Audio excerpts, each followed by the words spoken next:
But I wanted to share another benefit that we often lose sight of as an organization because we talk a lot about money and goals and KPIs.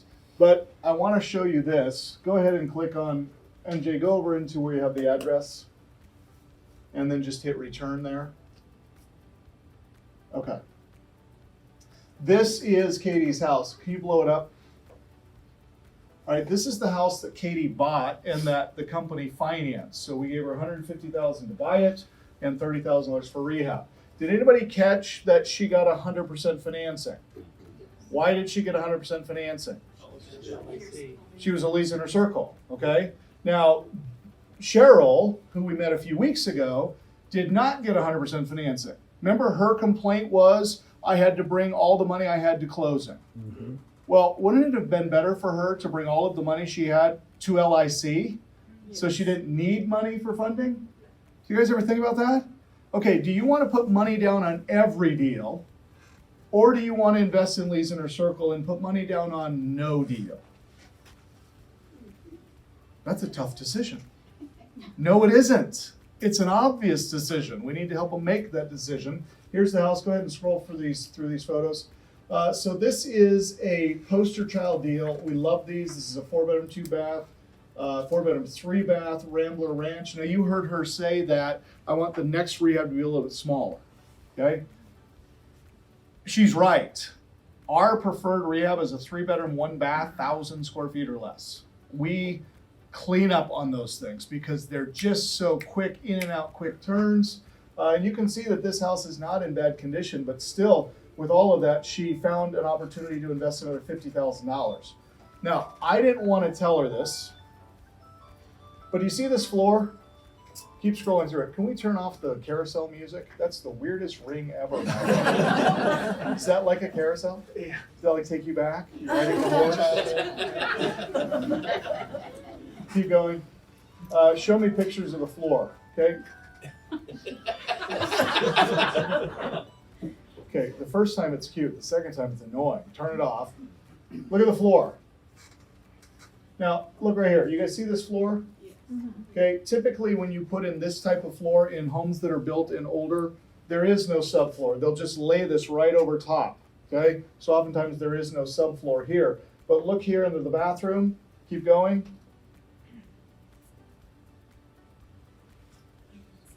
Here's this floor. Do you guys see any waving? Do you see any unsettling? Do you see any bowing of the wood?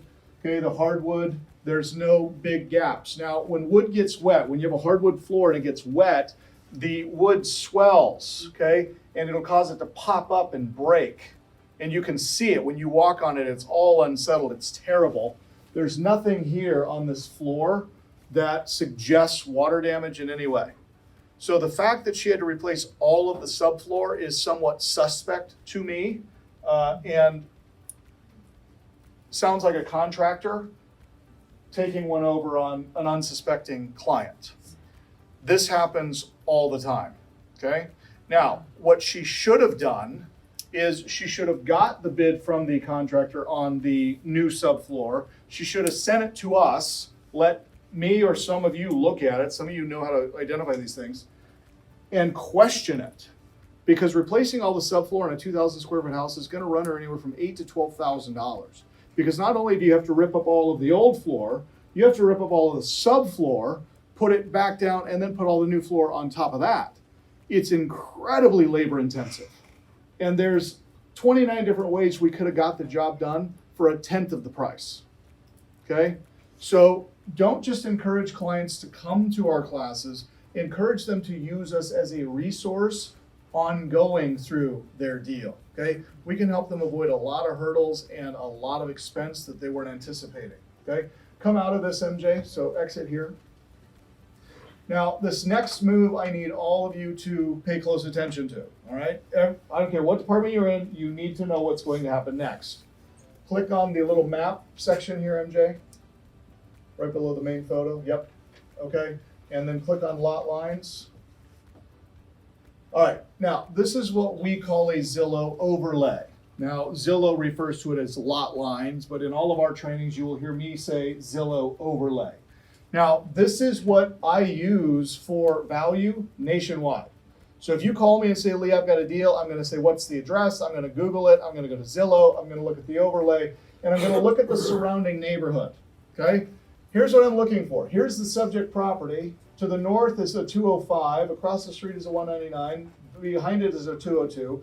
Across the street is a 150 for twice the size of the lot. Then we have a 197, a 229, a 365, a 367, a 255. So on the low side, I'm seeing 151, I'm seeing 150. That's the low side. How much did she pay for the property? 150. Was that a good investment? No. Yeah. Look, all of the other low side properties are in 146, 150. Not seeing anything below that. Okay?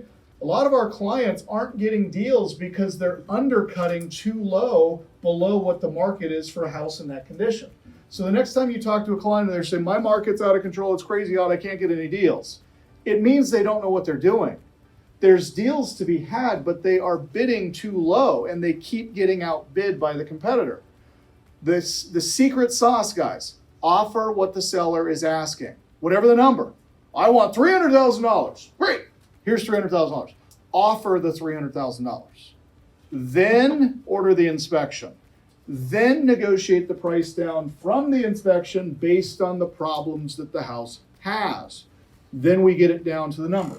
What a lot of our clients will do is they'll hear our formula, ARV times 70% minus rehab, and then they'll offer that. Well, if you do that on this house, your offer is going to be like $100,000. Are you going to get an offer accepted for $100,000 on a house where they're asking $150,000? No, you're going to get killed every single time. So we always offer asking price and we negotiate post-inspection. Now, her plan here is to buy it for $150,000 and then sell it for $260,000. Now, her agent said, we're going to go live on Monday, which is a mistake. Agent should have called us because you never go live with a new listing on Monday. You go live on Thursday night, Friday morning. Why? Because agents who book showings with out-of-state clients will always do their drive route for a Saturday or a Sunday showing on Thursday or Friday. So if you list on Monday, that listing is now 3 or 4 days aged by the time the agent pulls it. And in a hyper market, they just assume it's no longer available because nothing stays on the market for 4 days. So they always pull fresh. So you go live Thursday, Friday, these are your premium days to go live. Not Monday. That's terrible. Okay? Now, the agent said they'll have 7 offers within a matter of minutes. Now, they're going live at 259.9. Does 259, is that supported by the surrounding market comparables? Well, here's a 257, a block away. Here is a 236, 3 houses away. Here's a 276, 2 houses away. Here's a 279, 2 houses away. Here's a 367, 2 houses away. Is 260 justified? Is that rational for the market? Yes. Yes. Absolutely. Okay? Everything about this deal makes sense. And when things make sense, you make money. When you try to make things make sense, you don't make any money. Okay? When people try to find numbers that don't exist here, they're going to lose money. It's so simple and yet so elusive because most people never even look at this stuff. Okay? Now, last thing I want to mention. The person who lives in this home and this home and this home and this home and this home and this home and this home and this home and this home that are priced at 199, 191, 205, 223, the minute that house sells for 150 grand, the value of their home drops. Because value is based on surrounding comparable sales. So when a house is sold at a discount, your house is worth less. So wherever you live, if a house across the street is a piece of junk and somebody comes in and buys it at 50 cents on the dollar, it just dropped the value of your home. Did you know that? Question is, why didn't you buy it, fix it up, and sell it so that you can increase the comps for yourself? That would have made sense, right? Yes.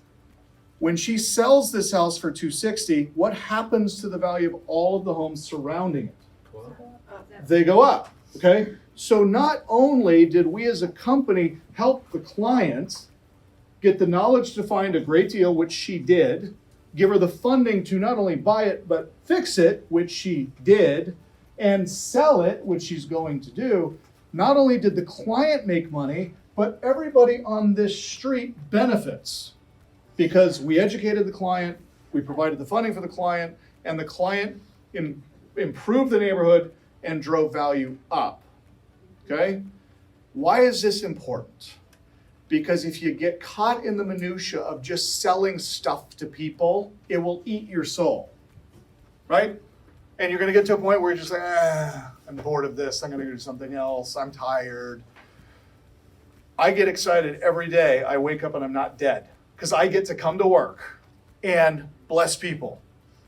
And not just the people I'm on the phone with, but everybody that lives in those neighborhoods where they're going to go find these properties and fix them up.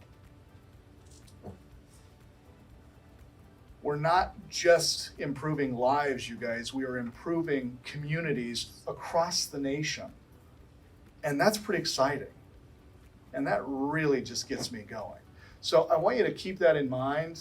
Next time you come in here and you're not feeling it, think about stories like these. Look at our websites. Look at the testimonials of all the people that we've helped succeed in this business. But more than that, all of the communities that we've improved across this great nation of ours. It's a blessing to get to come to work every day. And I truly believe that.